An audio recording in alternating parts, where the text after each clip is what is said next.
من الحاجات الجميله اللي لقيتها في مدينه فرانكفورت هنا الصراحه مبادره حلوه جدا علشان خاطر الشتاء داخل، وللاسف بيكون برد قوي جدا على كل الناس وبالذات المتشردين اللي قاعدين هنا في المانيا. فالبلد هنا عامله حاجه حلوه قوي. شوف في بعض المتطوعين هنا اللي بيبيعوا طبعا لبس زي ما انتم شايفين. هتلاقي هنا لبس شتوي، جواكت، وهتلاقي تيشيرتات وكل حاجه ببلاش طبعا للناس المتشرده اللي محتاجين لبس. مثلا زي ما انتم شايفين كده بيجي ياخدوا اللبس اللي هم عايزينه زي تلفيحه مثلا او كوفيه عشان الشتاء. وهتلاقي عندهم جزم وكوتشيات طبعا كل الحاجات ديت مستعمله. وهتلاقي عندهم كمان بناطيل هنا ترنج. فكل حاجه انت عايزها، وهنا كمان جوانتيات.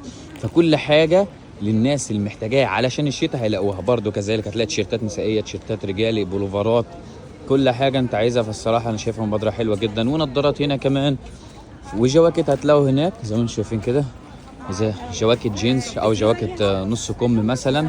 كل الجواكت هنا الصراحه يا جماعه شايفها مبادره زي العسل. شوفوا حتى الراجل هنا اخذ الجاكيت ولبسه على طول. شايفها مبادره حلوه جدا ان تدعم الناس هنا، تدعم الشعب، تدعم الناس اللي عاطله عن العمل، اللي ما معاش فلوس مثلا تنزل تشتري الجواكت او لبس او اي حاجه.